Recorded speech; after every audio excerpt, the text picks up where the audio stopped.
John Deere equipment outside. Huh? No new John Deere equipment outside. Wasn't it last year we had the mowers and everything set up outside? Oh, could have been, yeah. Last The year. remote. We could have done that. Mike, how are you?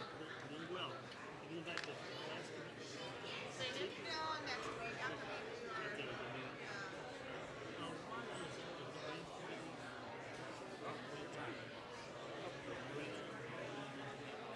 So would you go back? That's the way it's always been. Because they're a larger advisory. So easy, always on time. That's all. It's good. Did you put together an agenda or did it? Okay, good. Ready. At the little bit back there. Well, you know where it's like on the French West. What he all does. Yeah. But he is, I haven't played enough golf with George, but I love watching him play. It's just so consistent. He had a couple of bad drives, but only a couple. Well, when he hits the bad drive, it's dead left. Yes, that is correct. I play a lot of golf with George. He was fun. Or just makes you laugh. We had some wonderful dinners. We raved about the restaurant. Yeah, I mean, we did not have a single, even larger crowd. It was really good. We had two meals on the beach, dinner one night on the beach, and we had breakfast on the beach. And breakfast pie in the city center. I do the store properties. He said that you were pretty much into it. Yeah, the condo is right on the edge. I'll take a better view. Thankfully, no, but it will be good. Today we're just thankfully it will be wonderful. It's what we do now. Do I get the base? Raise on there? Right. One course we played that I absolutely Hard on your. it was a Nicholas course. No, George said that was really hard. As far as if you like I had dinner with him Thursday night. Oh, okay. And then we still played got a bread private salad. called Friday. Thankfully, we had somewhat of a game. That day was a lot easier. The Nicholas course was really tough. Thanks very much. And previous year. So thanks for the work. I said, can I ask you guys I said, in fact, I missed our garden party for the past 6 months. I already have. Yeah, I know. I don't know if I'll be back from Alaska, but if I am, I'll be there. I love, yeah.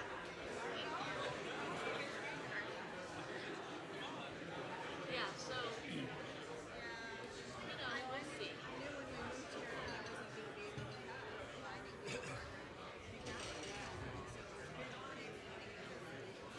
Ready?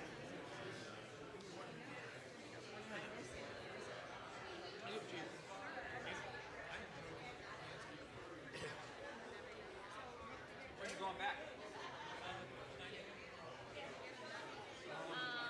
No, I got it done in Burlington. Honestly, a place that I used to go to this place, and they changed the rules. And I hadn't been there in a long time, but on Mother's Day I wanted to get my nails done.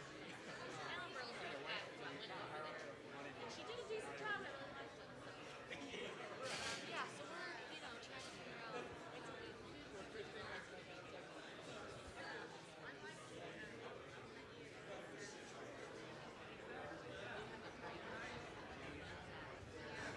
and it just came in the last 10 days. It's just one of those things you don't want to really put it on the card. So that'll be one of the first things for you guys to review. Yeah. Good morning. Are we on? Good morning. Hello.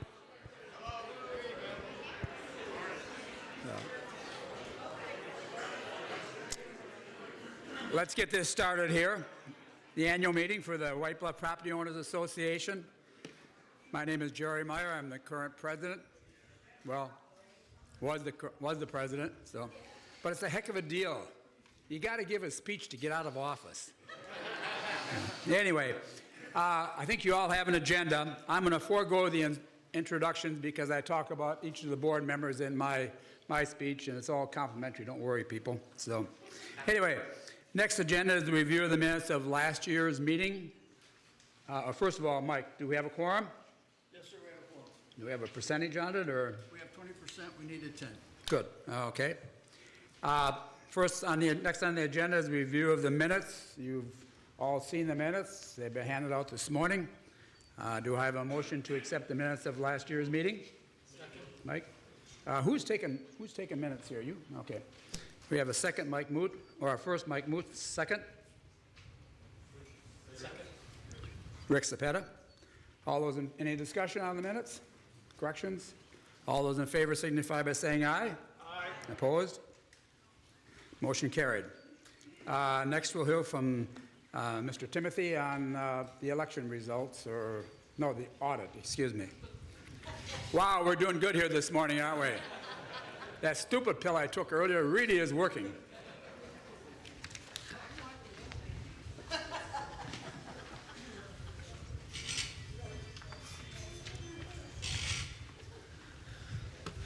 Okay, Sam Timothy with Timothy DeVolt and Company. We're your CPA, and we've prepared your audit for 2025.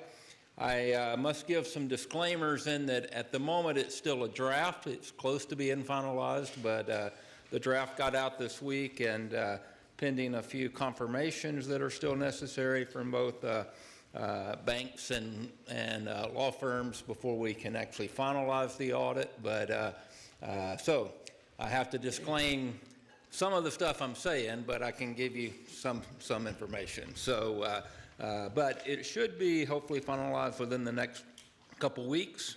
While I do not expect there to be any changes, it's a draft until it's final. So right now there's a draft that the board has.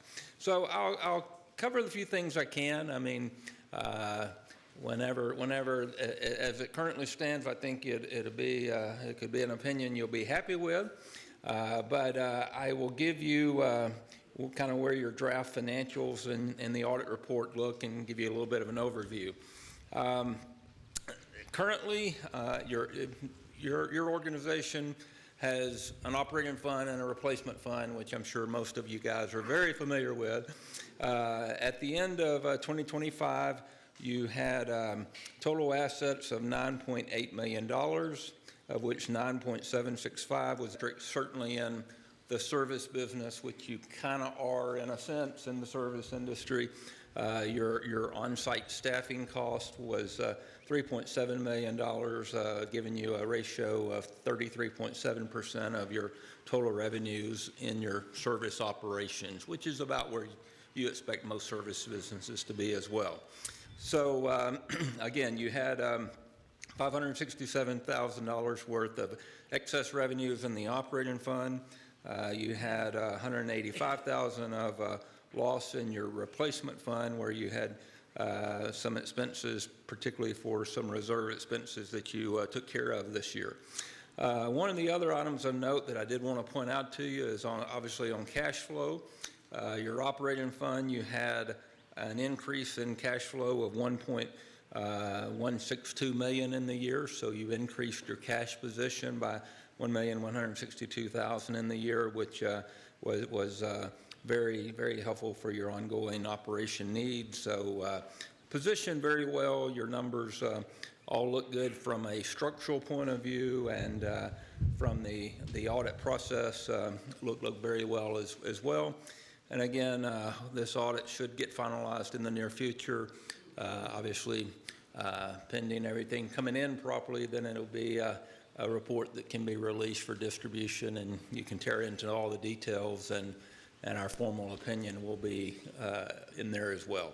So, but I've been with you guys for a long time, and your financial position has really looks good. You look like you're in a good position, certainly relative where you started, but just comparable to this type of entity, you're in good shape.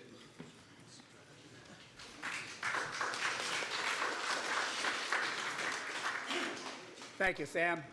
It's been a while to get to this position financially, but previous boards, we can thank them for their help too in this. Sue Ellen?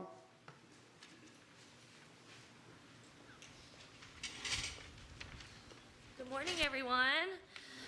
All right, we will start, I guess I'm covering election of the Board of Directors. So we're going to give each candidate 2 minutes to give their little spiel. And then once that is done, if you have not already voted online and want to vote here in person today, please just raise your hand. We'll walk around and give you a ballot. We'll give you a few minutes to fill those out. We'll take those back. And then while we continue with the meeting, Sam will calculate the full results for us, so we have a third party doing that for us, so everything is fair and clean. All right, to start with candidate speeches, we're going to start with Mr. Basil Housewright. You can actually come right back here, Basil. Yeah.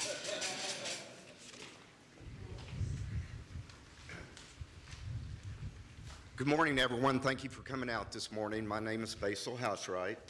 Bought my first lot here in White Bluff in 2022 and went through the process of building a home. So I'm very familiar with the process that we have out here as far as what it takes to build a home. Moved in early 2024. If you don't know where I live, as you come in White Bluff Drive, cross through the covered bridge, go a couple of blocks. That guy on the left there that planted all the trees, I'm that guy. I grew up just down I-35 here in West, graduated high school there. Grew up, learned how to swim, fish, and boat here on Lake Whitney, so I really love it. Had a work life of over 50 years in the Houston metro area, worked in utilities, water and wastewater, and then owned the insurance business and several other businesses. So I'm very familiar on how to start a business from a ground up and manage a business to where we balance budgets and things. So I'm really looking forward to hopefully getting involved more in depth with the board here.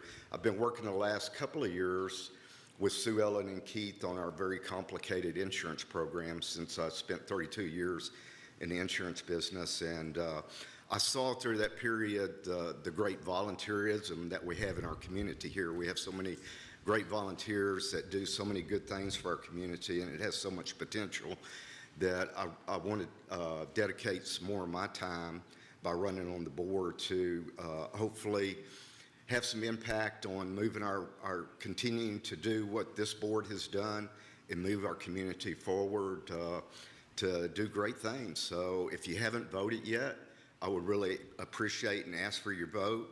And if you do vote for me, I'll go to work for you starting tomorrow. Thank you very much.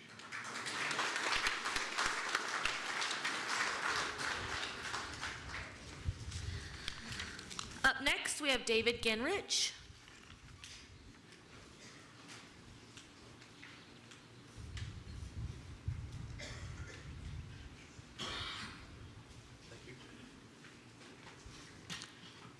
Good morning. My name is David Genrich. My wife Pamela and I moved to White Bluff about 2.5 years ago. And since that time, I've been very involved in the volunteer fire department here, and we are proud to be members of the White Bluff Chapel here also. In our prior home in Oregon, I served on my HOA board there as vice president for 5 years. Professionally, for 42 years, I was a commercial property manager. My team and I managed over 5 million square feet of office, industrial, and hotel space. I also, during that time, personally supervised about $15 to $25 million of capital improvements every year. I believed in my industry, and over that time, to support my industry, I served on several local, state, and national boards. Over the last several weeks and months, I've had the opportunity to talk to a lot of our neighbors and read the CC&Rs and read the bylaws and past couple of years of meeting minutes to really understand what the challenges and the opportunities are here in White Bluff.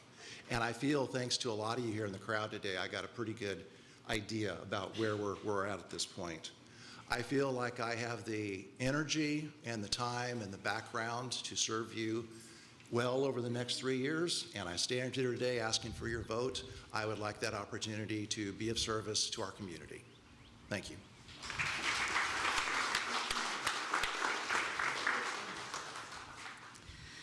John Bass.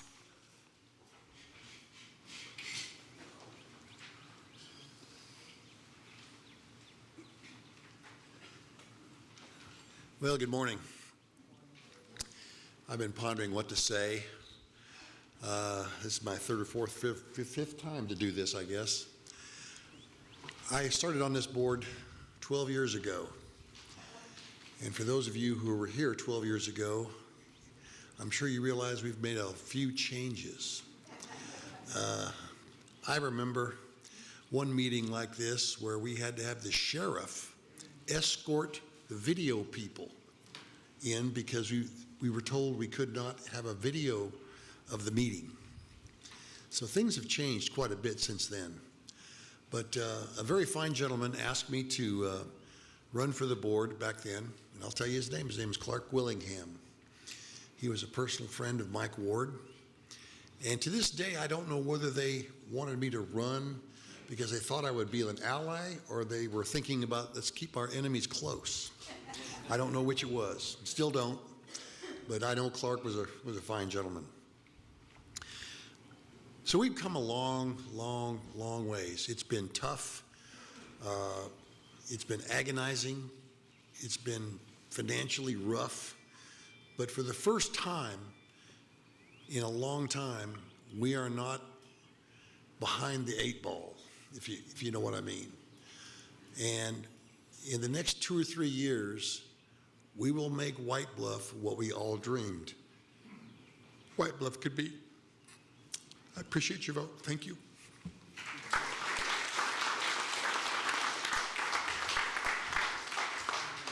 Kathy Coons.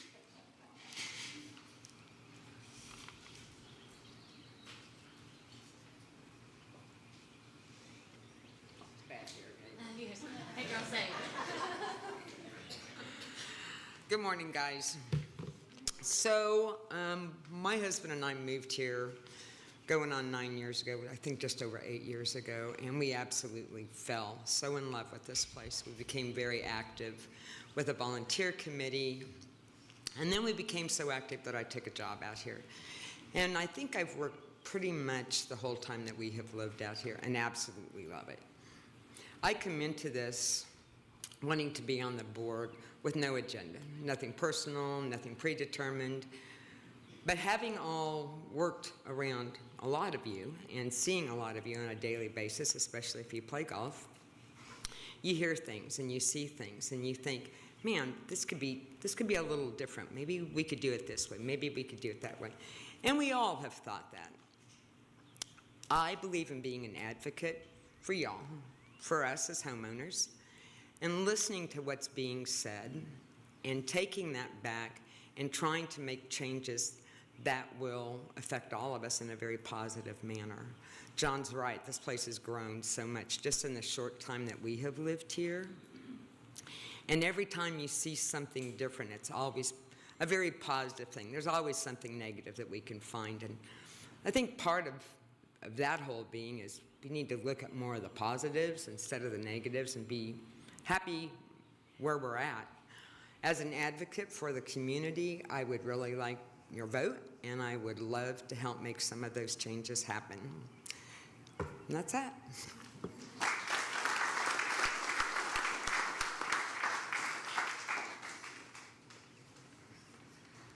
Pablo Guzman.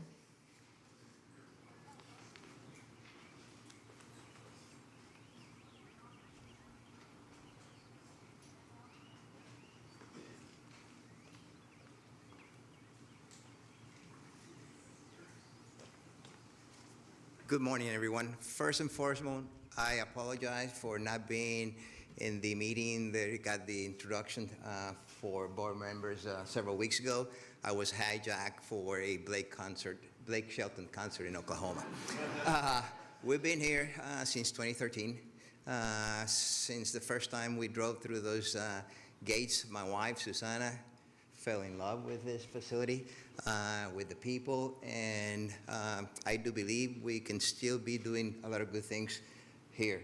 Yes, like the gentleman mentioned, we have gone through rough time, but we persevere and we survive because everyone in here. So if you vote for me, I will continue doing that, and wish you the best to all the candidates.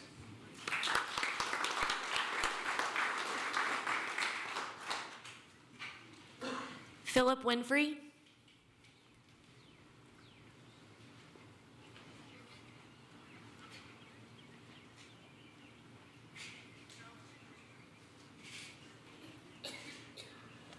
Good morning, everybody. Not used to public speaking, but truth be told, I am Iron Man. Oh, good. Some of you remember the end of that movie. My wife and I moved here in June of 2023. We're just down the 18th fairway here on Stonewood, and we love it here. We missed all the excitement that some of you have experienced for the last 10, 20 years, but we thank you for persevering and making this place a reality. I was born in Dallas, grew up in Waco, went to high school, McLennan Community College in Waco, and then when I moved to Houston to finish my degree, and I stayed for 40 plus years. But I'm back in this area, and I finished my degree in electrical engineering and worked in the Houston area, small companies, medium companies, large companies. Name drop a couple, Schlumberger, Caterpillar. So, as an electrical engineer, you know, a lot of project management, cost-benefit analysis, logical reasoning mind. So I would describe myself as a fiscal conservative. So from the treasurer's report today, White Bluff is in good condition right now. And if elected, I aim to keep it that way. So no outlandish spending. There's an agenda for this year of some upgrades. Good morning. On a personal note, my wife and I bought our lot in 2019, and then in 2022 we started building, and we love it here. Fell in love with it as soon as we came out. Fortunate enough to find a beautiful lot. On a personal level, as far as my experience, where we used to live, I was the president of the HOA for 3 years, and certainly not on the scale that you guys went through, but my board and I officiated over the taking over of the community from the developer. And so on an extremely small scale compared to what you guys went through, we experienced all of the joy of straightening out the money situation that the developer decided to try to, play with the funds. From a professional standpoint, I was retired from the Dallas Police Department, 34 years there. I worked several years with the Texas Department of Criminal Justice after I graduated from SMU in the Victim Offender Mediation Program, and then finally got interested in counseling because of that. For the last 14 years, I've been a licensed professional counselor. I have an active practice, or trying to pare it down a little bit, but anyway, I believe in problem solving by active listening and then the Socratic method of problem solving. And so I would appreciate your vote and would certainly like to be a part of the continued growth out here.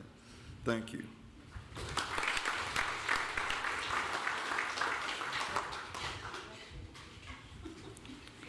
All right.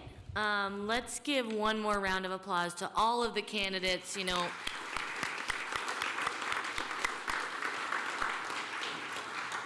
These folks really do spend a ton of time, you know, they just pour their everything into your community. You guys have some really great candidates this year, 7 candidates for 3 spots, that's huge. So with that, if you have not voted, please raise your hand. We're gonna come around with ballots and pens and get you set.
I think we can get started here with the rest of the program.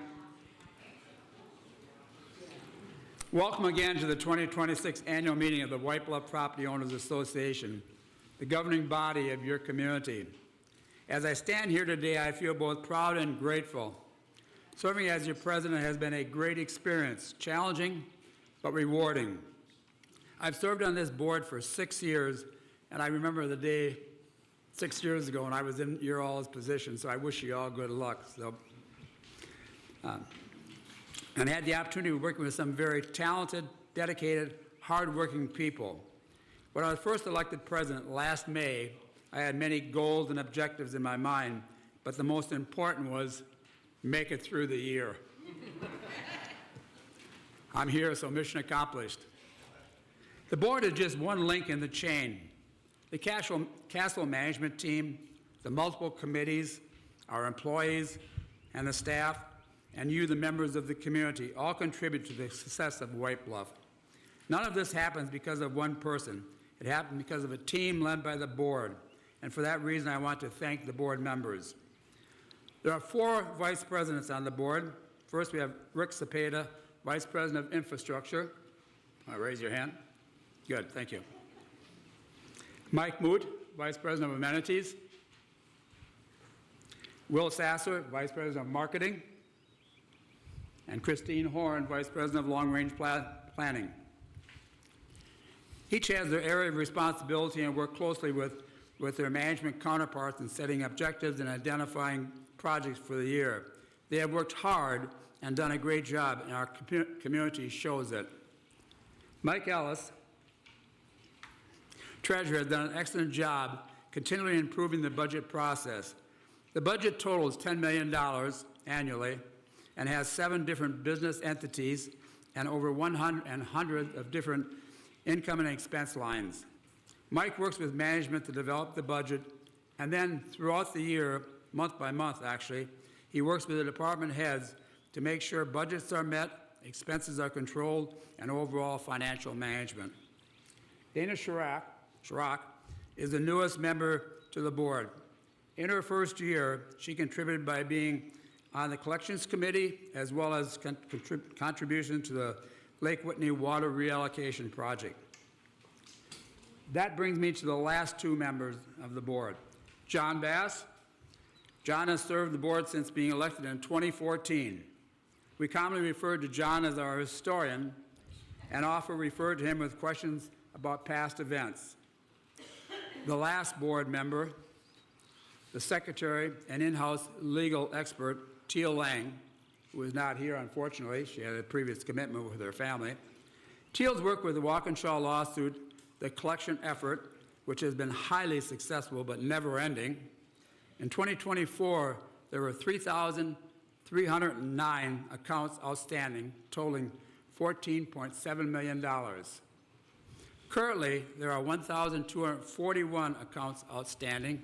As I said, it's never ending, for a total of $5.7 million, a drastic improvement. Teal has been the go-to with the legal matters and simply keeping us all between the white lines.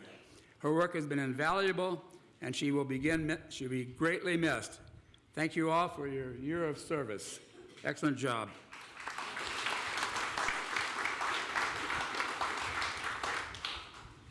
We ask ourselves many times, what is White Bluff? Is it a resort? Is it a retirement community? Is it a golfing community? It's all of the above and more. And every year it gets a little better because of all the hard work and money being put back into the improvements. The board has been blessed with money available for capital improvements. In 2025, capital improvements totaled $565,000. And for 2026, another $714,000 has been budgeted. I'm not going to go into the projects and improvements, and we'll leave it to Sue Ellen and Keith. Unfortunately, Keith is not here either, and their managers, as they're the ones that actually make it happen. As president, I've had the opportunity to work very closely with Sue Ellen, Keith, and I have witnessed two very dedicated and hardworking individuals. That goes for the entire Castle management team. Thank you very much.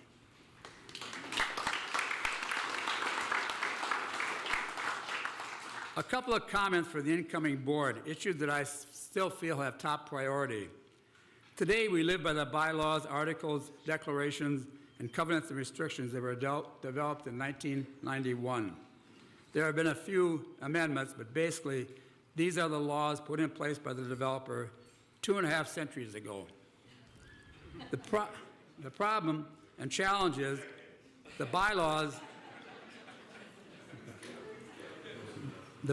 to be changed now require 67% vote of all owners. In simple terms, there are 6,243 lots, and that would be approximately 4,000 votes. In comparison, and you will hear shortly, there are on average about 1,000 votes cast for each election. There's a long ways to go.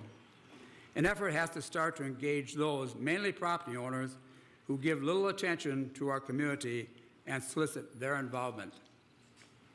Second, roads. I'm sure it's true and dear to everybody. I went back to 2020 when I was first running for the board and found where one of my objectives or promises was to fix the roads. I guess I didn't follow through very well on that one, did I?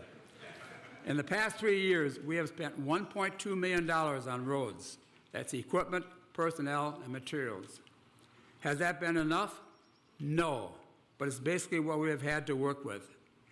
To help tackle this monster, a roads committee was formed in April, consisting of community members with experience and a willingness to serve.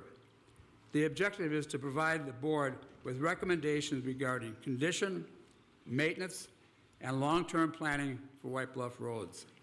But that's not the 1,000-pound elephant in the room. It's paying for it. As I step down, I am confident that the incoming leadership will continue the tradition of service and integrity. Please give them your full support. The work of keeping a community strong is never finished. It grows and evolves with all of us. Together, we face challenges, made difficult decisions, and celebrated the progress that keeps our community strong, safe, and welcoming. Thank you.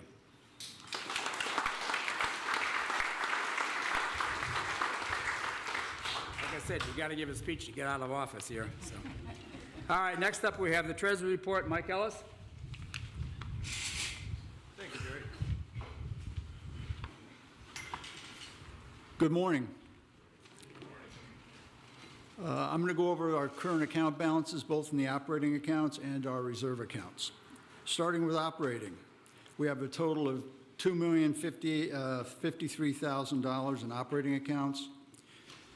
the majority being in our main checking with $783,000, followed by T-SNAP, which $450,000, Quorum $808,000, and smaller amounts in the two golf courses accounts, $1,800 and $8,500. In total, as of close of business yesterday, we had $2,053,011.24 in operating. Within reserves, we have two certificates of deposit totaling $266,384 each. And we have a money market at $1.466 million for $1.99 million in reserves, with a total cash on hand as of yesterday of $4,052,156.57. Anything else, Jerry? Oh, while I'm here, because I can, I want to thank Jerry for 6 years of service on the board. Like I said, it is a lot of work. Jerry, thank you. Thank you. And to Teal, man, John, thank you. Okay, man? Over here. Thank you. Next, we have a couple of guest speakers. First is our Fire Department Chief with a Fire Department report. Is he here? All right, you got it. I could have just said no. Good morning. It's nice to see all of y'all this morning. Your fire department has 2 fire trucks. These are foam-fed, you betcha we'll put your fire out trucks, the best we can get right now. We have 3 small brush trucks. We have what we call an attack truck, which is parked right out here. We will have 2 3,000-gallon tankers. We have one right now. We have one being built for us. The reason for this is that, if you haven't noticed, there are no fire hydrants in White Bluff. So if you catch on fire, we have to bring the water to you. That's just almost it's just hard to believe, but it's true. We have the only boat on Lake Whitney to do rescues. We have side scan sonar. We have a 2,000-gallon water pump on it to put out fires. And we'll go rescue you if you get broken down on the lake and can't find your way back in. During the past year, we received 5 grants from the Forestry Service. This is almost unheard of, but it's based on a grant that the state of Texas gave the Forestry Service to upgrade all the fire departments in Texas. This was after a review of some of the forest fires that had happened here and in other places, and the fact that many of the volunteer departments, which is 90% of the departments in Texas, were lacking equipment that was functional and ability to actually put out fires. These 5 grants gave us the second fire tanker, which is being built, like I said, and should be here in September. It also furnished equipment, or furnished the funds for more bunker gear, rescue equipment, and some other items that we use to help the firemen protect you. Departments are expensive to operate because, first of all, a fire truck on average right now is over $1 million. Stepping down each step for each thing from that to a tanker, which is about $550,000. Brush trucks are about $300,000, and on down. Maintaining these trucks is almost as expensive as buying them to start with. A lot of the maintenance that's done on these trucks is done by the volunteers themselves, so we save money there. But some things have to be done by professionals. All the equipment has to be maintained and ready to go at any moment for any emergency. And this is an expensive project. We have a total of 10 vehicles right now, plus a boat. One of the issues that we're facing right now is where to put them. We have a place to park 8 vehicles. The fire station was built in 1995, and frankly, we've outgrown it. This is something that we're talking about and we're discussing, and you'll hear more about it in the future. Last year, this department made 234 calls for service. This included medical calls, fire calls for structures and grass, boat rescues, and just other calls to assist citizens. We currently have 13 firefighters, 3 rehab responders, and 7 medical responders. I would sincerely like to add at least 7 more firefighters to this. If you have ever had the desire or interest in being on the fire department, please come by our meeting any Monday at 6:30 and talk to us. We'll have a place for you no matter what you're interested in doing. You can squirt water, drive a truck, be on the rehab, go on the boat. We're open for suggestions. 2026 marks the 31st year of the White Bluff Fire Department. Serving the residents of White Bluff, the department has changed a lot since it started with 1 used brush truck and a few volunteers. As it's progressed through the years, we're hoping to continue this progress as White Bluff continues to grow and will soon be, believe it or not, the 2nd most populated area in Hill County. That was a shock when I heard that. We can't rest on what we've done in the past. Things have got to continue to improve. Your fire insurance is based on your fire department, so it's kind of to your own advantage. But the annual fundraiser is going to be on October the 24th, and you'll hear some more about that soon. We're expecting 700 people to show up at this event. Almost unheard of, but last year we had over 600. So as the community grows, the interest in the fire department will need to grow too.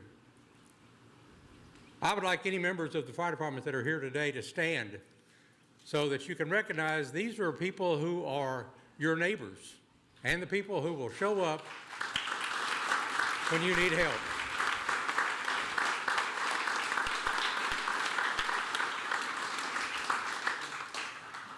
I thank you for your continued support and help make the fire department the best in Hill County.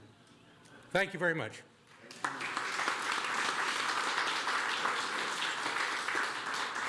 Thank you, Hugh. The POA helps fund the fire department. We've got an annual contribution that we make to the fire department, and then there is $100 from each of your maintenance fees annually given to the fire department as well. So, our next speaker is the Hill County Commissioner, Precinct 1, Jim Holcomb. While Jim is on his way up here, I just wanted to say something about it, Jim. 2 years ago, when we had to take out the bridge out front and replace it, and route traffic around 1145, Rick Cepeda and I went over and met with Jim because 1145 wasn't in very good condition, but Jim came to the table and fixed it up in a matter of a couple of days. So we thank you for that.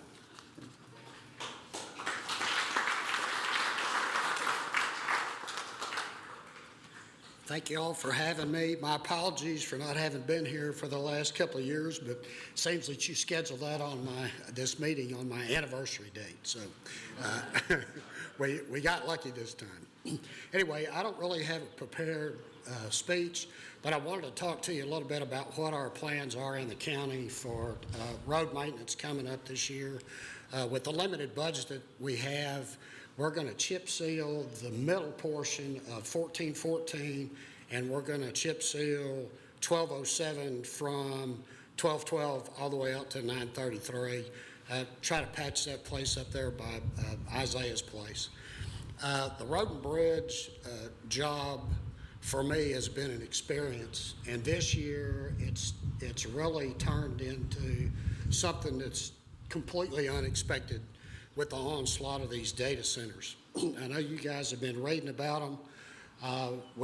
This past week, the Commissioners Court, after a lot of deliberation and hearing from a lot of the constituents here in Hill County, took the bold move of approving a moratorium on data centers for a period of a year.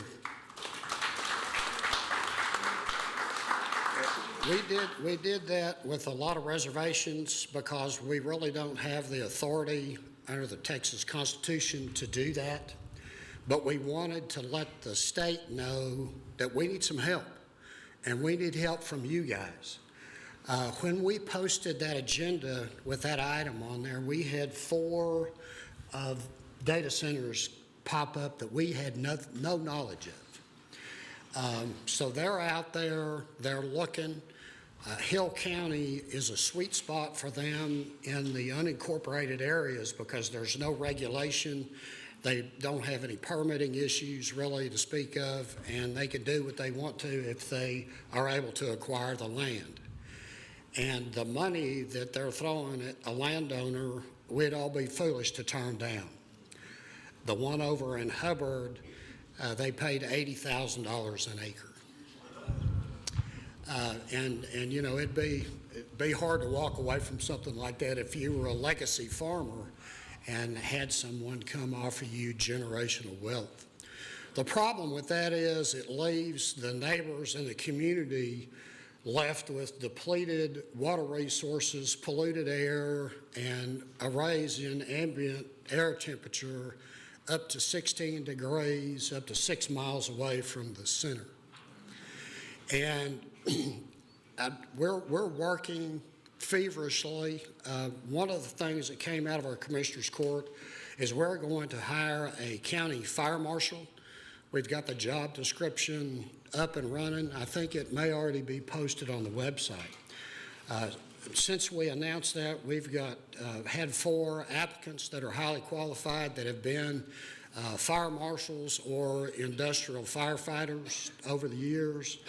And we're hoping that having that in place will give us some measure of control over what these people can do to us, at least from a fire suppression, fire safety. A lot of these people that are building these data centers are not going to be the operators of the centers. They are merely developers. And if they can get their hands on the land, they're going to try to build it, flip it. It'll probably change hands 3 times before it ever gets operational. The other part of that that's concerning is the saturation in the market. If you watch what's going on nationwide with data centers, there are 4,500 nationwide and 440 in the state of Texas that are being planned or are operational. Of that set of 440 in the state of Texas, there's only 10 that are operating. 45 are in the works, and the rest of them are what I like to call a land grab. So there's a saturation in the market. So what if these guys get the land bought and they start the construction and the industry gets saturated? It's like anything else. Private equity guys are already pulling out. Joint venture capitalists are already pulling out. And the technology is moving so fast. If they had a plan developed and they came and they started it today, by the time they got halfway through construction, technology would have already outpaced it. Their economics fail, and they wind up going away. And they leave us holding the bag. So nationwide, this is really kind of sweeping across the country. 11 states this past week have put moratoriums on data centers. The governor of Florida, Rick DeSantis, just signed House Bill 45 that they have to come to the state and get a water consumption permit, and that ran 41 of them out of the state of Florida. We support the technology. We support the race to beat China in the AI space, but we don't support it at the expense of our constituents. We don't want our communities ruined. We don't want to have to decommission a 10 million square foot building if it fails. And that's what the size of some of these centers. The one in Bosque County is fairly small in comparison. It's $1.2 billion build out capital investment. The ones that they're talking about around here, the one in Blum that we hope we just slowed down anyway, was slated to be a 10 million square foot under roof and an investment of 20 to 30 billion dollars. Power generation companies are coming to help them power the centers, power the computers. There's water issues. They talk about closed loop systems, and they really don't know what that means because they're the developers, not the operators. And there's really no such thing as a closed loop system if you do a little research on that. But there's so many issues that's just coming at us so fast. So we have several meetings set up next week. One with our House Representative Angelia Orr. We have a meeting with a company that designs machines, and I think they go on the engines. I'm not an engineer, but they capture the heat from the engines and reuse it to help power the centers so they don't pull electricity off of our grid. Nobody's using those right now, but there's a company that makes that technology. ERCOT reached out to them last week and asked them to come sit down with them to help them design some heat energy capture for some of their power grid work. And we're hoping that we can educate ourselves to the point that we can have a straight up conversation with these guys and to make them show us on paper how they're going to build these, and that they're going to build them with you in mind and not just their bank account. So I'll take any questions that you guys have about that or the county roads. I don't want to take up all the time, Jerry. I don't know how much time we've got, but if you guys have any questions you want to ask that I can answer, I'm happy to. I love that. Thank you for your time.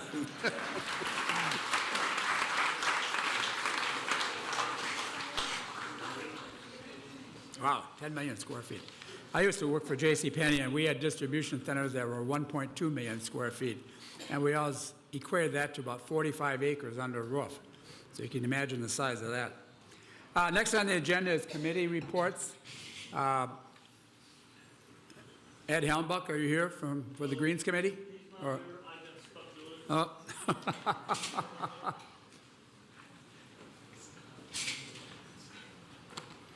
Okay, I'm going to give the Greens Committee a report. The Greens Committee meets quarterly or more or less to discuss golf course conditions, playability concerns, and opportunities to improve both courses at White Bluff. The committee members are Ed Helmback, Ellie Woods, Robert Woods, Rosemary Patterson, and Gerald Brockman. Staff representatives are Director of Golf Keith Harris and Director of Agronomy Terry Shefflet. The purpose of the committee is to provide constructive feedback and recommendations regarding the overall golf experience for property owners, members, and guests. Discussions throughout the year are focused on a wide variety of operational and maintenance-related items, including tree trimming and removal, bunker conditions, drainage concerns, cart path issues, tee box and fairway conditions, course playability, and pace of play concerns, and the general appearance of the golf courses. The committee works closely with golf and works with golf and agronomy departments to identify areas that can realistically be addressed through normal maintenance operations, while also discussing larger projects that would fall under capital improvements. One of those would be the ponds. Jerry, we didn't get, the ponds all leak, and they all need to be repaired, and they're very expensive to do.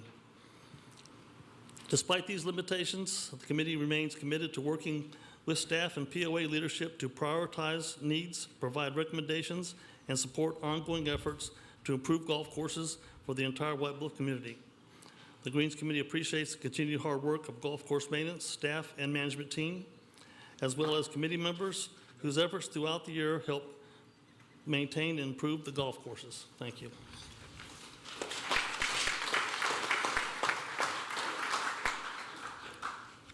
Next, we have the Marina Committee. Ned, I see you're out there.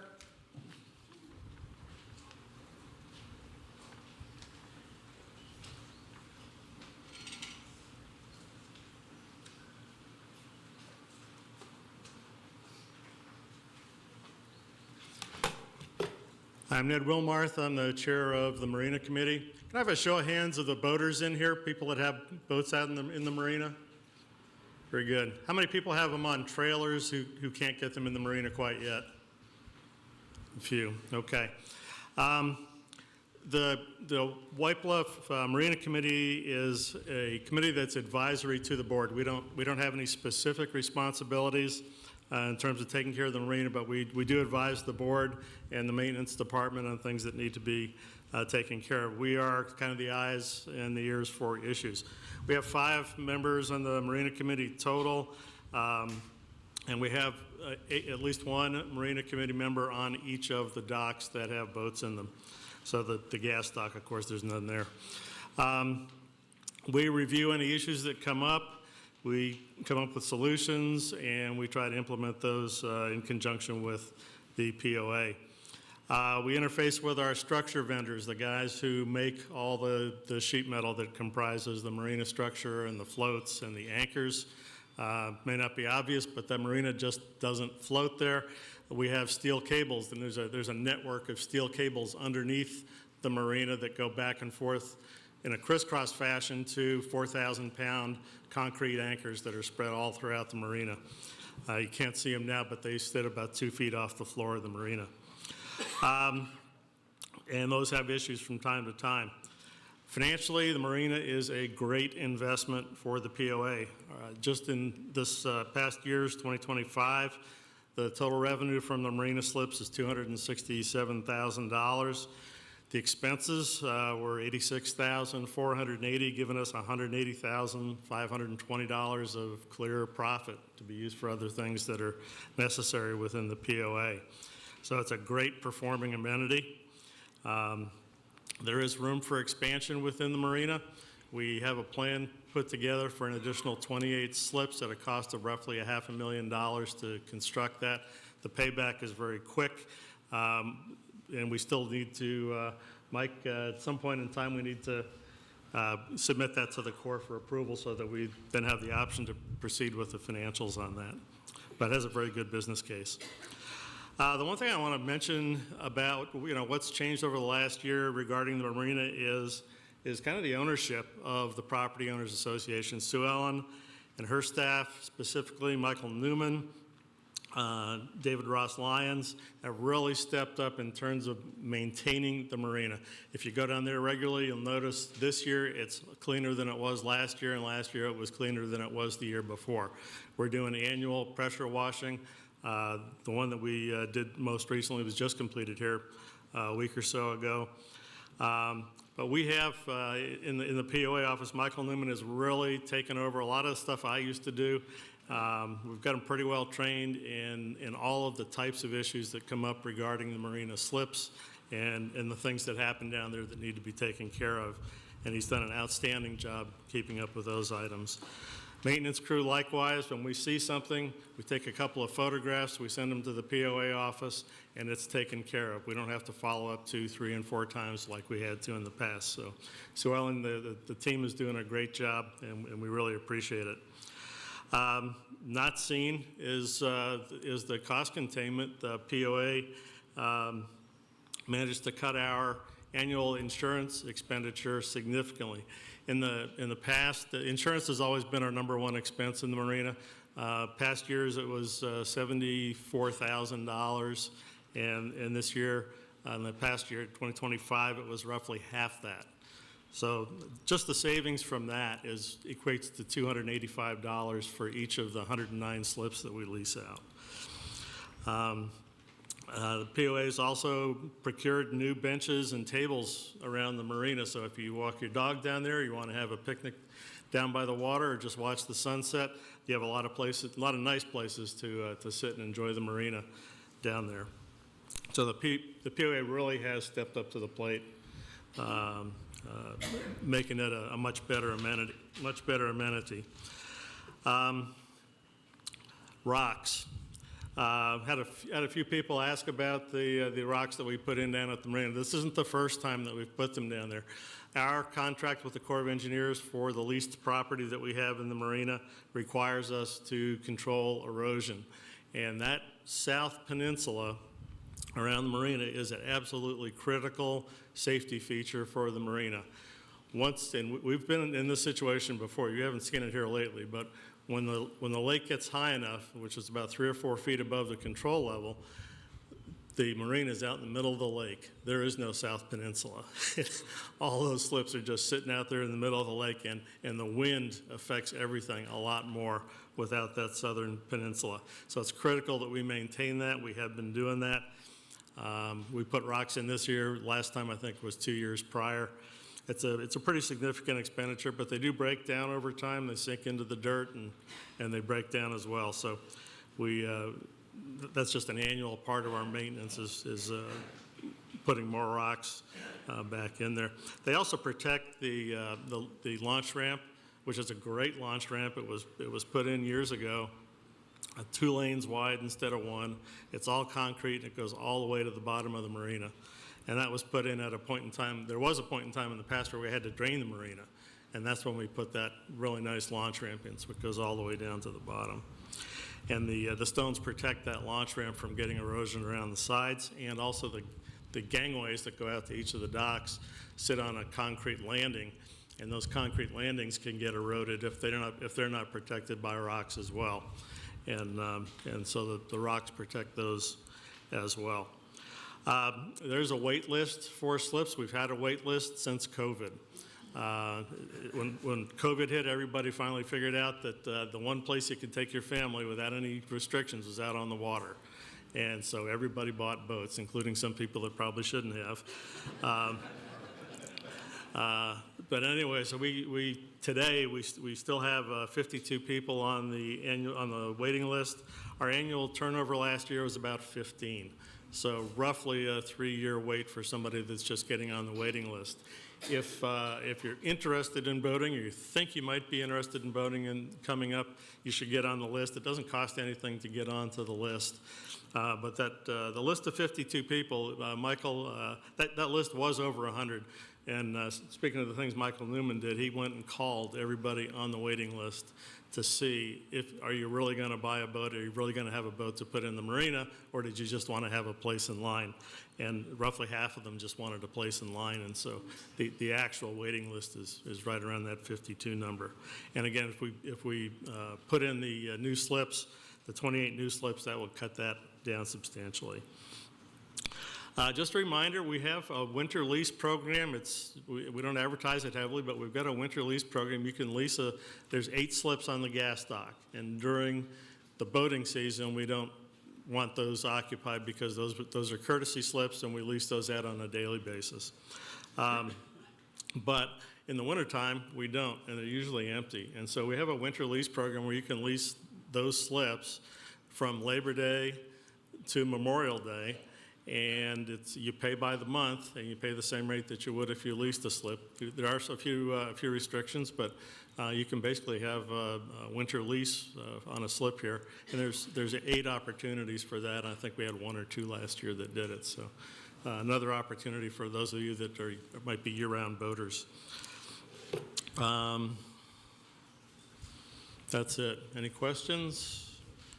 If not, catch me after the meeting. Thank you.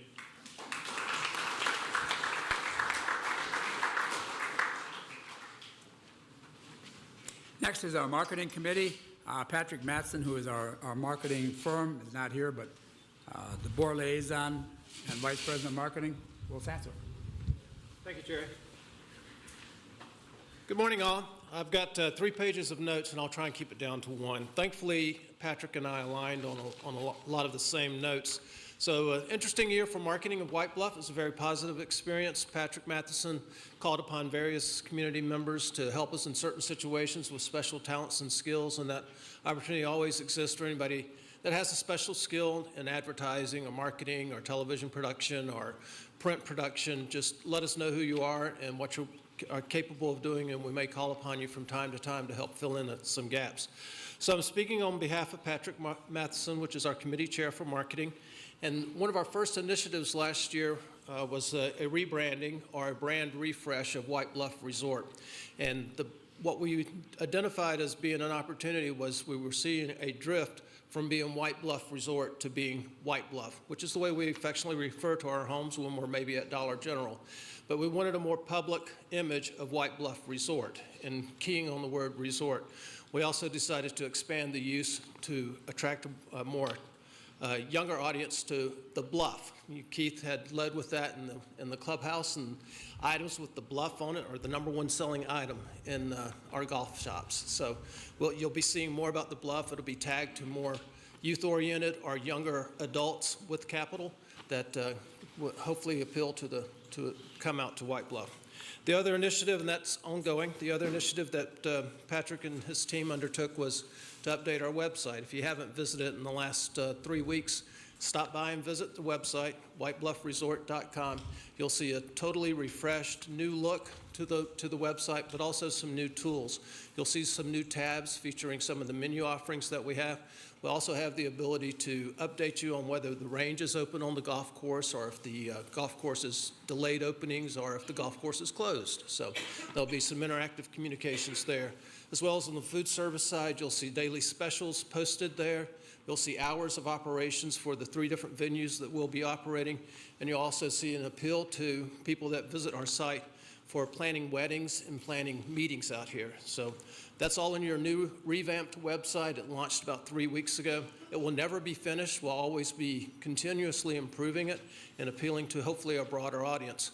One of the appeals I have of the community is that be careful what you post on social media, please. One of the magics of Google and all your other search engines is anything that you say becomes available to everybody. So whether it's good or bad, it's accessible. So if somebody Googles White Bluff Resorts, they'll see links to Nextdoor, they'll see links to Facebook.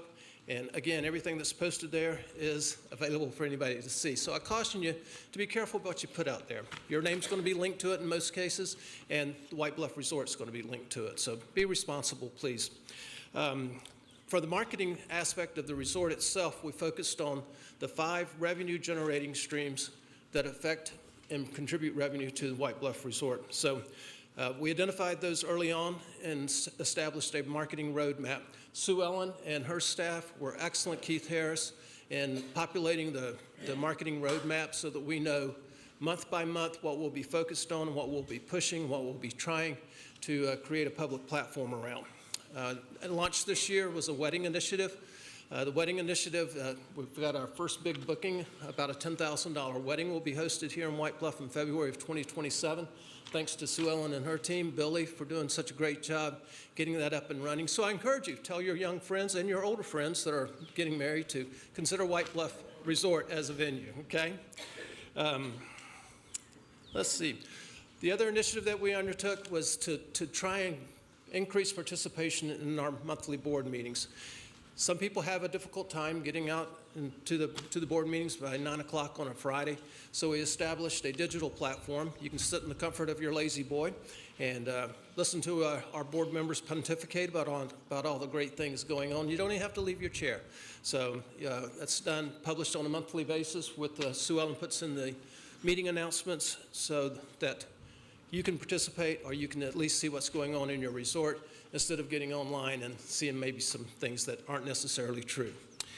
The other benefit of this platform is that it allows us in 2026 into 2027 to appeal more to small businesses and businesses that want to use the resort as an executive retreat.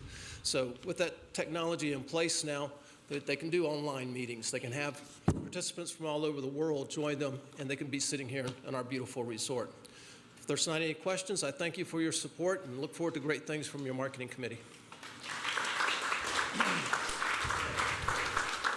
I want to second what Will had to say about the new website. Please take time to take a look at it. Log through the owner's side of it. There is a ton of information out there. In the candidate forum, there is one question asked about how can we better inform people. I think the board has tried very hard to do that, and that information is all out there. You just have to take a little time to the website. Next up is Bob Cruz from the ACC. I had the opportunity a couple of years ago to be the board liaison to the ACC and work closely with them and actually attended a few meetings. And I walked away just totally impressed with the detail that this group gets into and the number of hours they put in as well. Bob? Thanks, sir. Good morning, folks. Hope everybody's doing well. It is my pleasure to sit here and talk for just a couple of minutes about the ACC. As you know, the ACC's charge is where we can, upon the request that we receive, is to permit projects throughout White Bluff. Now, it was interesting that John said that some of our decisions are based on information that has been in place since the mid-1990s. And that irritates a lot of people, and we fully understand that. And so I look forward to maybe some changes in the covenants and restrictions in the years ahead. But in the meantime, we have a group of about 7 folks that we get together the first and third Wednesday of every month. We will have a 5th meeting, a 3rd meeting if there's a 5 Wednesday month and the load is there. But my plan is today is just to give you a quick synopsis of what all we did last year. But before I go over and give you some statistical data, I'd like to give you the names of the folks that serve on the committee with us. His name, Bobby Littlefield, is the vice chair, Dottie Redding, Bill Bransom, Jim Duncan, Bernard Cadelfa, and Daniel Nycar, along with our building inspector is Richard Grace. That's a group of folks that, like y'all, are vested in White Bluff. We want the best for White Bluff. And that's what we try to do. Our best is making sure that everything is compliant, everything that is permitted is compliant with the covenants and restrictions. We do have a staff individual, Brenda Purvis, who serves as the ACC liaison. And she, quite frankly, answers a lot of the phone calls that come in after the decisions have been made through the ACC, and she formulates the letters that goes out. And quite frankly, there's a lot of days during the week that she takes beatings because somebody wants to do something a little bit different. Somebody wanted something a little bit different, but we weren't able to permit it for whatever reason, whether it be the covenants or restrictions or building packet. So Brenda takes a lot of grief, and I appreciate her and the other staff that help us. Thank you.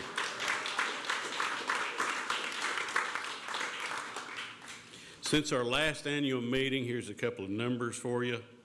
We continue to see steady growth, probably at a pace quicker than I've ever seen before. My wife and I, Jackie, we moved out here in year 2004, and I don't remember what year it was that George Collins asked me to serve on the ACC, but I've been doing it since then. So I could go back and do some research, but I don't know that we've ever seen as much new construction as we have going on right now. But I am pleased to report, and I know not everybody in White Bluff is pleased to hear these numbers, but we have had 35 new homes built, approved rather, over this last year. During that same time frame, we have had 20-something homes completed.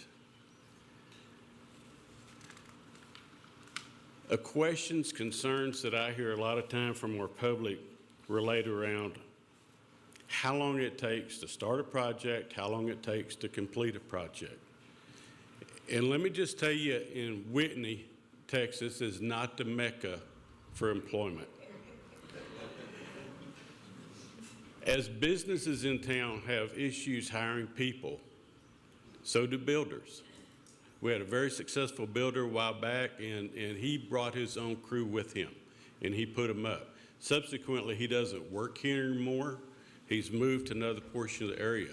But just please understand that it really started back in COVID time to where they had issues getting some products in and labor, and frankly, the labor and workforce now is pretty narrow and it's pretty thin. I know too that POA has issues, White Bluff has issues hiring folks. In addition to new homes that I mentioned that have been built and those homes that have been completed, we also have done 11 miscellaneous projects, whether it's been fences, whether it's been outbuildings, or whatever the situation. And we just throw it under the caveat, if you will, of miscellaneous projects. Personally, I do want to thank our builders, contracts, committee members, and board members. As a board, most of y'all are probably unaware of this.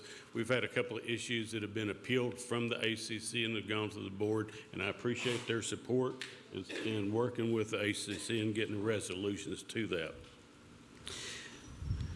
Let me just close with something from the personal level, if that's okay. Sue Ellen, thank you, ma'am. I know that you're the recipient of a lot of phone calls that come in from decisions that we make that the public doesn't like, and it takes a lot of staff hours. And then you and Brenda have to end up messing with it and everything, and I appreciate your professionalism and how y'all handle that.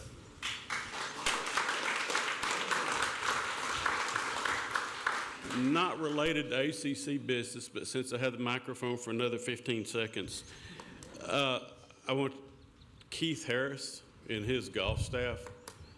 I'm affiliated with a nonprofit to where we do some work, and we hosted a golf tournament out here last year, for the last 2 years. We've got another one planned this year. And just the way the staff handles things is unbelievable. So please, Keith isn't here, but let Keith and Thomas both know how much they are appreciated.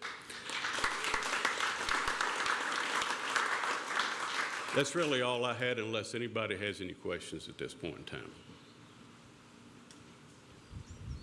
Thank y'all. Thanks, Bob. Next, we have the management operation report from Sue Ellen. In the last year, I've had the opportunity to work very closely with Sue Ellen and Keith, and no one realizes, and I never realized until the last year, how much time these people actually put in. As an example, this morning, I was up a little bit early, and at 5 o'clock this morning, I got an email from Sue Ellen, so. I didn't think you'd see it until later.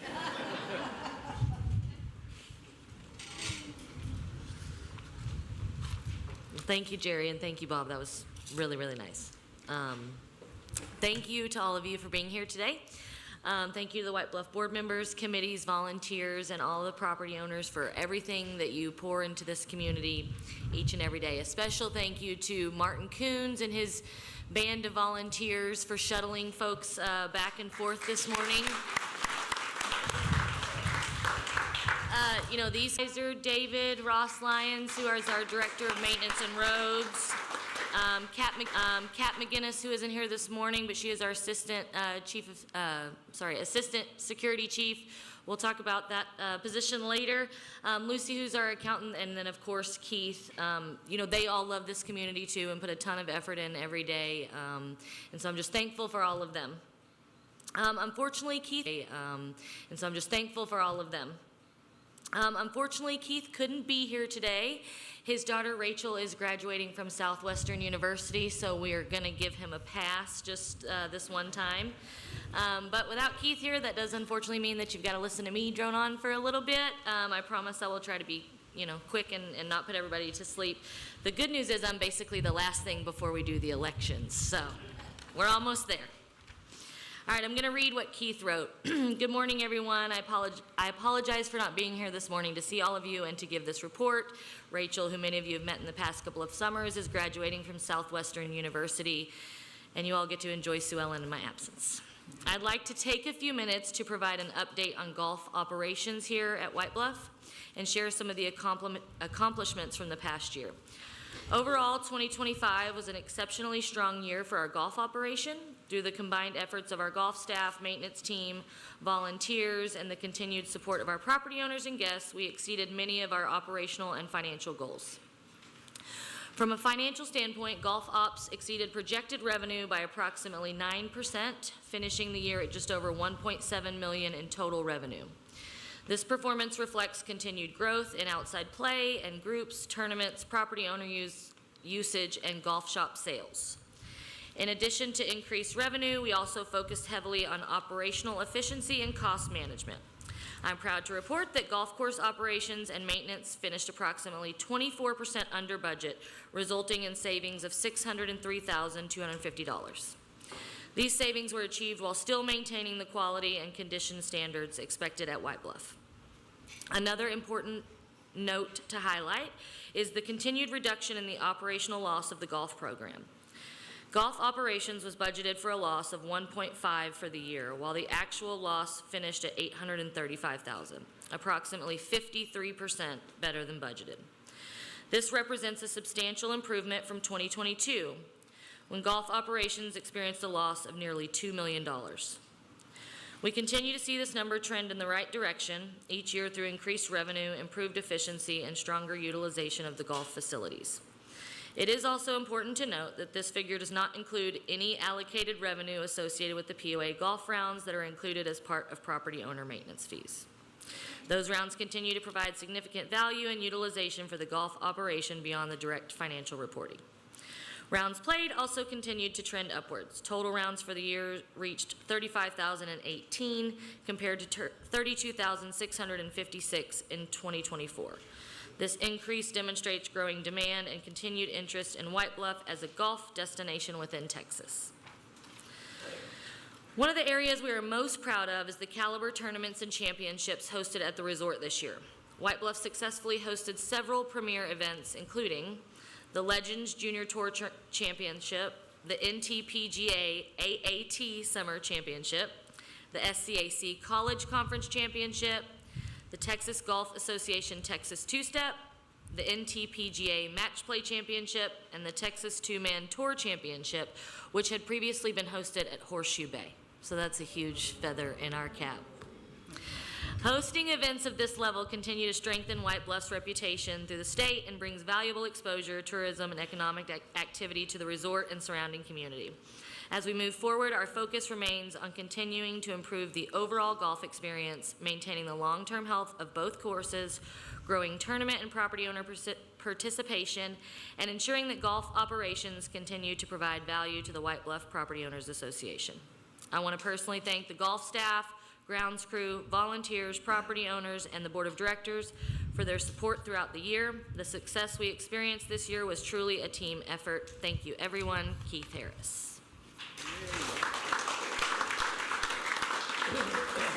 Those are a lot of acronyms, but Keith does a fantastic job.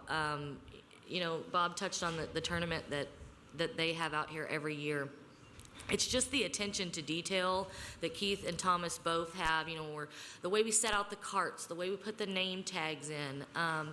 It's just a different kind of level, I think, than we've seen here before at White Bluff, and we're very lucky to have Keith here running those things.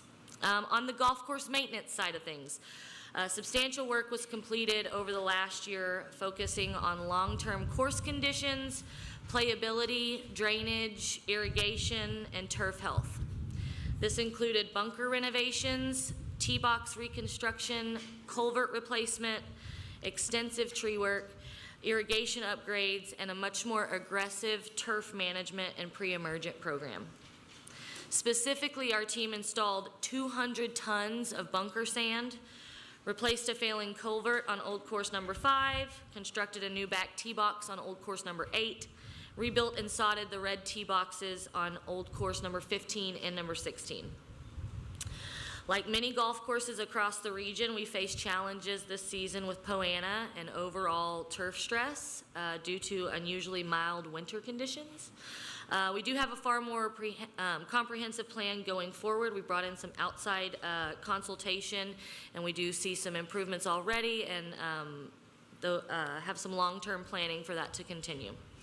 Additional infrastructure work is currently underway on the golf courses. We're in the process of replacing irrigation controllers on Old Course number 12, bunker renovations on Old Course number 14 and new course number 12, as well as continued turf repairs and sodding on damaged green areas. And looking ahead, planned off-season projects include repairs to new course number 4 bridge, replacement of the culvert on new course number 18, stabilization and sodding on new course number 2.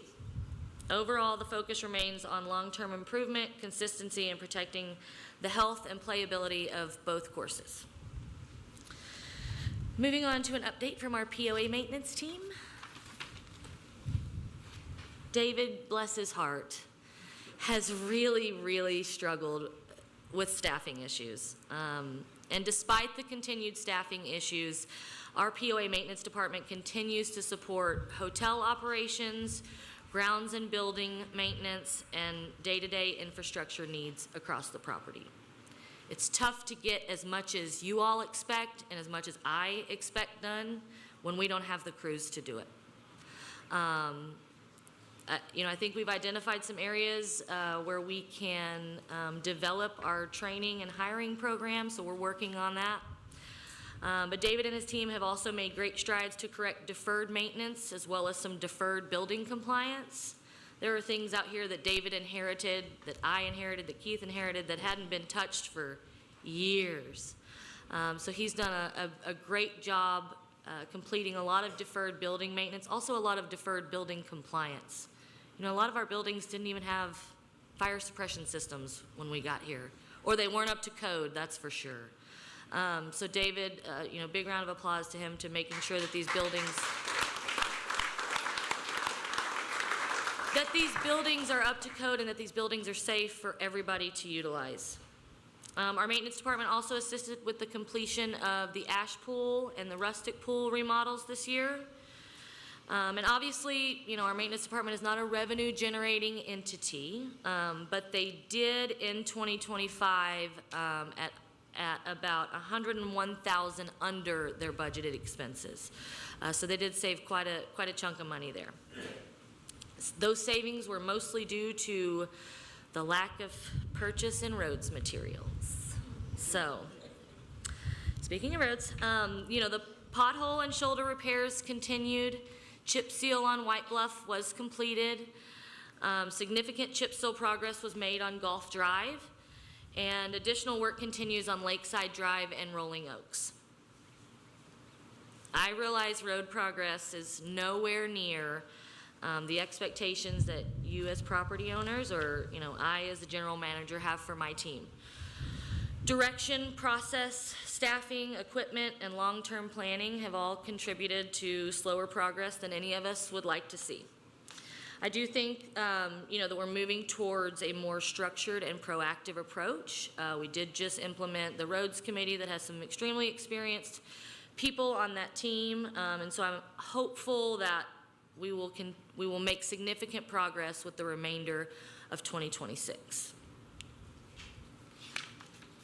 Security. Security activity has increased significantly over the last year with increases in guest registrations, contractor activity, patrol operations, and pool monitoring. The growth is a positive sign. It reflects continued investment in White Bluff and increased property activity and more people utilizing the amenities and facilities throughout the community. Security remained very active throughout 2025 with over 56,000 guests registered, nearly 43,000 vehicles processed, and more than 18,000 contractors registered through the gate system. Yeah. Patrol officers drove over 86,000 miles, completed 2,360 watch orders, and performed more than 9,400 pool checks. Just so far this year, activity levels are continuing to increase compared to last year during the same time period. So far this year, guest registrations total 14,963, vehicles registered total 18,065, and contractor registrations totaled 6,732. Security actually generates some revenue for this place. I don't know if you guys knew that. For the full year of 2025, security processed 1,073 transactions, totaling approximately $23,000 in sales revenue, just out of that little old building up there. The largest revenue categories were temporary boat slips, White Bluff toll passes, contractor passes, and regular toll passes. So far this year, security has processed 366 transactions, totaling approximately $7,400 in sales revenue. As most of you know, or maybe you don't, Brad Farley retired, and his last day was this past Thursday. I was hoping he could stick it out to be here this weekend. You know, he was such an asset to our community. He brought so much to the table, and we will dearly miss him, but I know he will not be a stranger. We have identified a new chief of security. He will begin work on May 20th. His name is Shannon Allen. He has law enforcement background out of Cleburne. We are extremely hopeful and excited to bring him on board, so you guys will be seeing him soon around the neighborhood.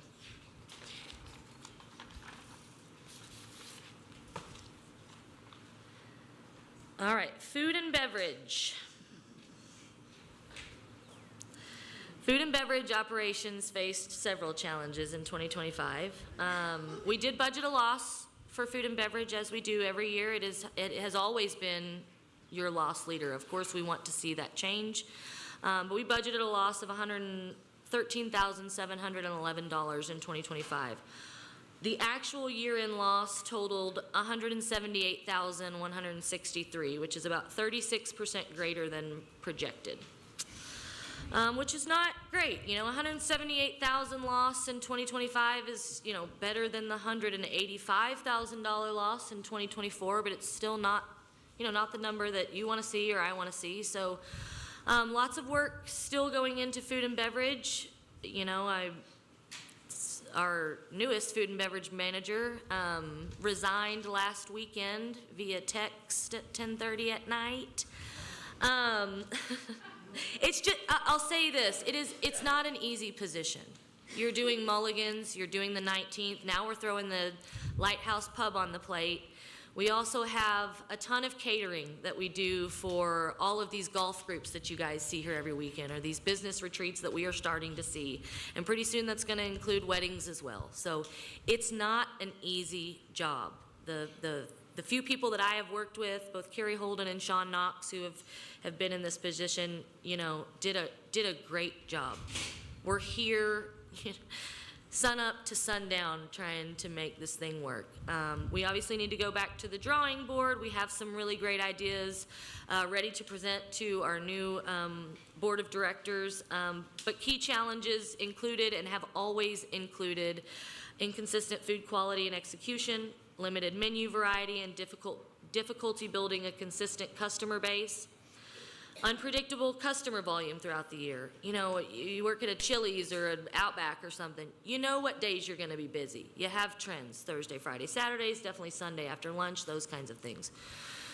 We don't have that kind of volume, we don't see those kinds of trends, and so it's really hard to predict. You know, we may be slammed to the wall one Wednesday night. The next Wednesday night, there's not a soul in here. So the trends at our food and beverage establishments are really hard to follow.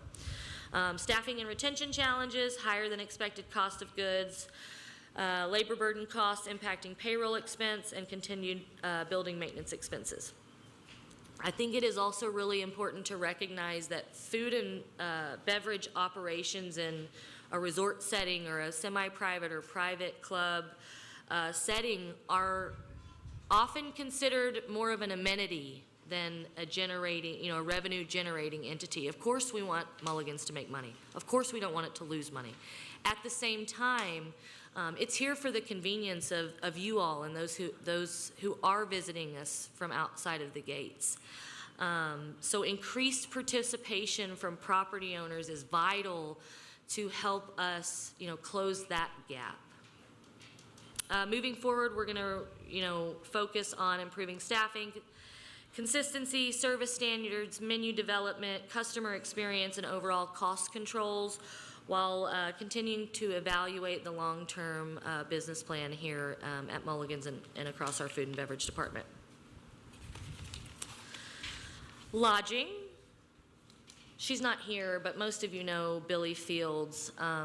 She is basically a one-woman show until a couple of months ago. So everything that I'm going to talk about in lodging is really just a reflection of how much she loves this place and how hard this woman works. Combined lodging revenue, including hotel, condos, and cabin rentals, totaled approximately $580,000 in 2025. It was against a budget of $676,000, so our revenues were below what we had projected. That being said, lodging did end the year with a net income of $138,000. So that's $138,000 that you can put in the bank. And all done by that one, you know, that one little lady. She is absolutely impressive. More importantly, we continue to expand the visibility of White Bluff as a destination community. Over the past year, we've increased our marketing efforts. We participated in bridal and a golf event in the Metroplex. We've expanded our group bookings and continued growing interest in weddings, retreats, golf groups, and private events across the property.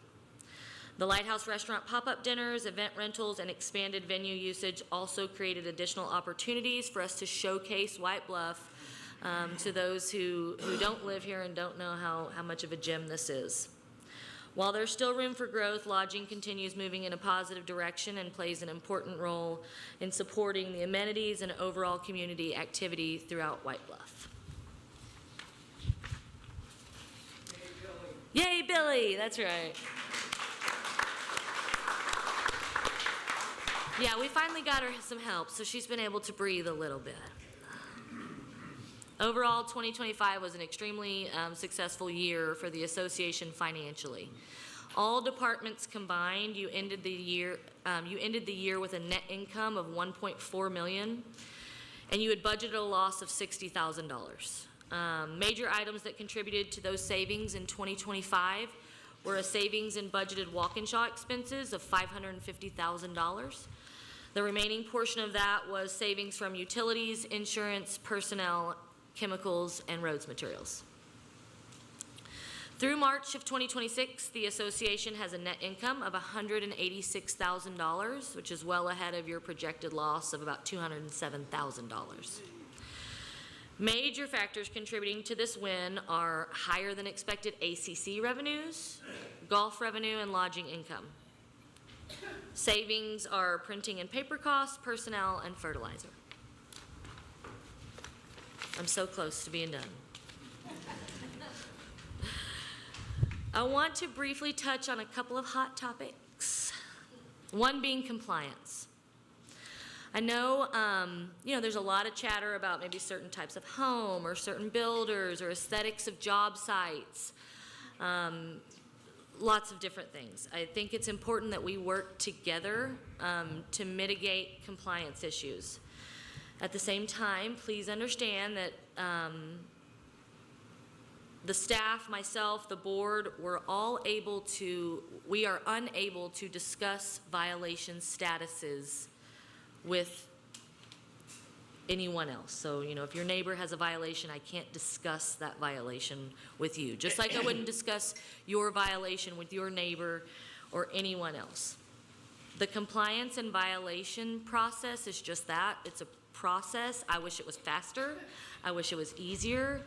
I wish I could knock on a new home build or somebody's door and say, hey, clean this up right now. But unfortunately, you have a policy that says otherwise, and we want to make sure that we're following those policies to the letter and treating everybody the same way. If someone's grass is high, I can't just send someone to mow it. Just for reference, there are 2 letters that have to go out. Once the second letter goes out, that's when the fining begins. And then there's a 3rd letter that goes out before I can actually send somebody over to mow that grass or that's just the example, whatever the violation might be. I can promise builders are being monitored much closely these days, and they are going through this. They do have the same violation process as a property owner. Like I said earlier, one of the reasons you're well ahead so far through the year is your ACC revenues. A lot of that is fines to builders. So I just want you to know that the ACC, as well as our compliance staff, really does take, the aesthetics and the look of your community seriously. I know we've had some issues in the last few months, but I think we're coming out of that. If you are seeing compliance issues, if you do want to know why something hasn't been cleaned up or you want something cleaned up, please email me, email Brenda, or come see me. I'm absolutely happy to tell you what I can and work through it with you. I know one more hot topic, July 4th. We have raised about $19,000 in funds to cover the total invoice is $40,000. The total invoice was $40,000. Jerry and the board tasked myself and Keith and the rest of the staff with raising 20 of that. So I think, like I said, about 19,000. So we are so close, and a lot of that is thanks to you guys. I mean, I know I see a lot of you here today who donated. A lot of your builders in here donated quite a bit. Some of Terry's vendors, who we spend a lot of money in fertilizer and those things with, they've donated. So we're super thankful for that. I have told these fireworks people, you know, if these things don't look like Disney, we are coming after you. But believe me, I think this is going to be a fantastic year. The fireworks are going to be great. We've got a snow cone truck. We've got an ice cream truck. We're going to have a splash zone for the kids. The Marina Market is going to be doing burgers and all the things that they're so good at. And so I hope everybody can be here for the 4th of July weekend. It's going to be a really, really good one. Overall, we continue to see, you know, strong activity throughout White Bluff, particularly in construction, amenity usage, and overall community engagement. You all have a ton going on. The White Bluff Marina Market is the place to be. Thank you, thank you, thank you to Jeff and Kim Poor. What a fun spot. Yeah.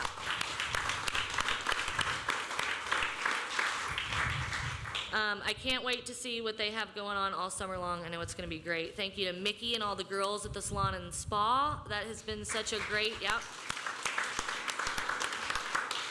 great offering, not only for, you know, property owners, but we have all these golf groups that come out here, and let's be honest, you know, they golf and then they drink too much and they get up the next morning and they go golf again.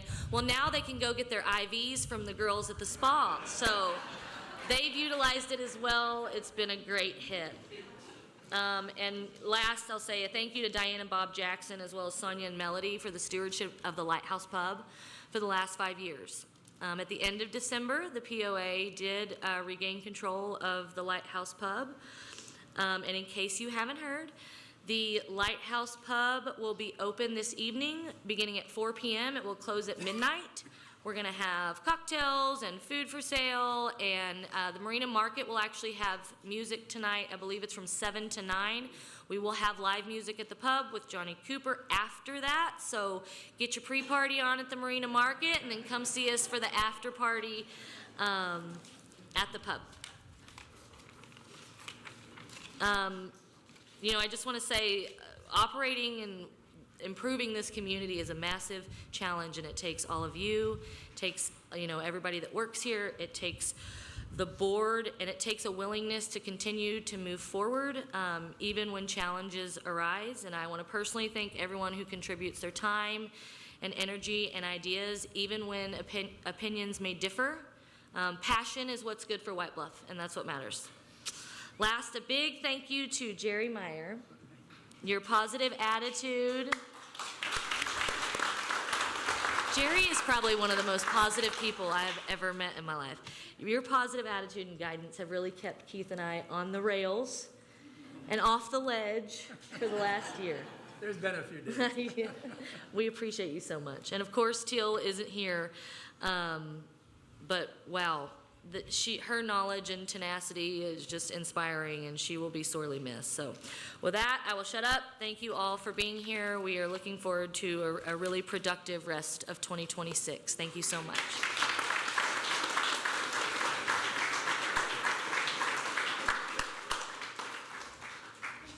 Thank you, Sue Ellen. Like I said, a great person to work with. Kind of on a personal note, I keep telling Sue Ellen, don't beat yourself up so much on Mulligan's. But I've got a question. Would you mind raising your hand if you've been at Mulligan's this year yet? Wow, great. I guess that's why you're here also. Mulligan's is an amenity for the community, and unless the community supports it, it's not going to ever turn a profit or survive. I keep telling Sue Ellen that. There's got to be a way that we can grow top line, because if you've ever been in business, you know that top line cures a lot of ills. And that's the way we've got to approach Mulligan's. Yeah, we may lose money, but we've got to provide a product and a service that's top quality. So, do we have any old pending business? We do not. Yeah. So then we move into new business, and you're back up.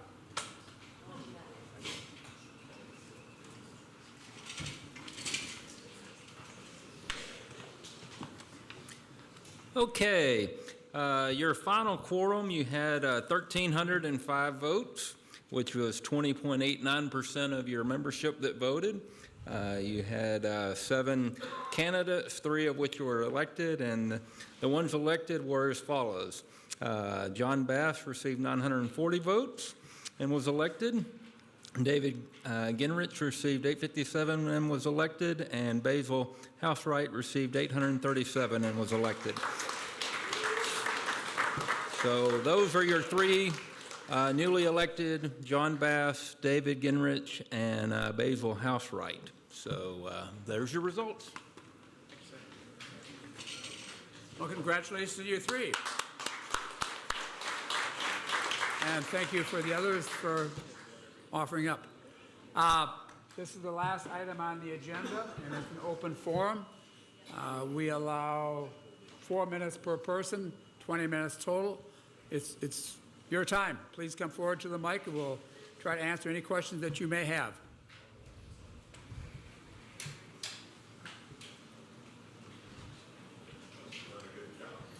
I guess so. No. All right. No questions? We'll adjourn the meeting then. Thank you all for coming. Oh, wait a minute, wait. No, Just got one. Just got one on the mulligans. I know it's not making money, but it is, like you said, it is an asset.